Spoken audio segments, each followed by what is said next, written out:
Alam mo, may tatlong kaibigan pala tayo dito sa mundo. Yung isa, mabuting kaibigan. Ito naman, yung matalik na kaibigan. At ito naman, yung masamang kaibigan. Yung mabuting kaibigan, ito yung mga kaibigan mo na alam yung storya mo, alam yung buong pagkatao mo, at alam yung buong kwento mo. Pero ang matalik na kaibigan, eto naman yung mga taong hindi lang alam ang buong storya mo, hindi lang alam ang buong pagkatao mo, kung hindi, nandun din sila sa storya na ginagawa mo. Andun sila, gumagabay, yumayakap, umiiyak ng sabay, gano'n. Pero eto yung mga masamang kaibigan, eto yung mga nagpapanggap. Nagpapanggap na alam nila ang buong storya, na alam nila ang buong pagkatao mo. Pero ang totoo, hindi. At sila pa ang gumagawa ng storya para maging masama ka sa iba.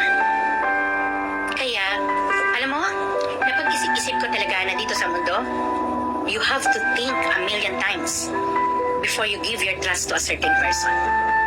Kasi hindi mo alam, yung magtatraidor pala sa'yo ay nasa tabi mo lang. Hindi mo alam, yung magtatraidor pala sa'yo ay nasa harap mo lang. Diba? Ganun lang. And kung may mga matalik na kaibigan dito sa mundo, bakit hindi tayo pwede maging matalik na kaibigan din?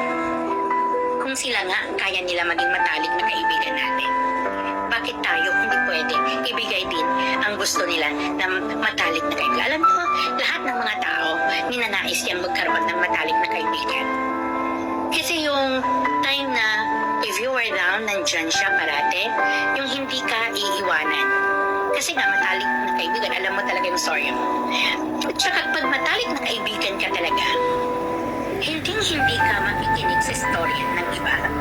Kasi mas kilala mo ang kaibigan mo. At kung hindi mo talaga kaya na maging isang matalik na kaibigan sa isang tao, pwede na yun, maging mabuting kaibigan ka na lang. Basta, huwag mo talagang pipiliin ang maging masamang kaibigan. Masama yan, ha? Ang tunay na kaibigan ay nagbibigay ng suporta at nagmamahal sa iyo nang walang hinihinging kapalit. Ito ay isang taong handang makinig sa iyo at tumulong sa iyo sa oras ng kapangangailangan. Hindi nila ikakalat ang mga sikreto mo at hindi ka nila iiwan sa oras ng kagipitan. Ang tunay na kaibigan ay may respeto at pagpapahalaga sa iyo bilang tao at hindi ka nila huhusgahan sa iyong mga pagkakamali. Sa huli, ang tunay na kaibigan ay isang taong nandyan para sa iyo sa mabuti at masama, sa ligaya at kalungkutan. Ang tunay na kaibigan ay hindi lamang nandyan sa oras ng kasiyahan at tagumpay, kundi mas lalo na sa mga panahon na kahirapan at pagsubok. Ito ay isang taong handang magbigay ng suporta at tulong sa oras ng pangangailangan, kahit na walang hinihinging kapalit. Ang tunay na kaibigan ay hindi magdadalawang isip na tumulong sa iyo sa anumang paraan na kaya niyang kahit pa ito ay magdulot ng sakripisyo sa kanyang sarili.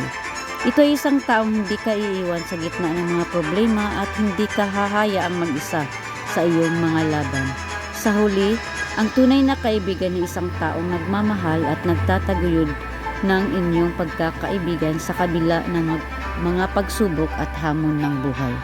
So mga palatandaan na may tunay ka na kaibigan, nagbibigay suporta at nagmamahal sa iyo nang walang hinihinging kapalit, may respeto at pagpapahalaga sa iyo bilang tao at hindi ka huhusgahan sa iyong mga pagkakamali. Nandyan para sa iyo, mabuti at masama, sa ligaya at kalungkutan. Hindi nagbabago ang pakikitungo sa iyo kahit ano pa mang mangyari sa inyong buhay. So bago magtapos ang video nito, thank you sa followers ko, The Survivor, Leslie Lag. Thank you for watching. See ya!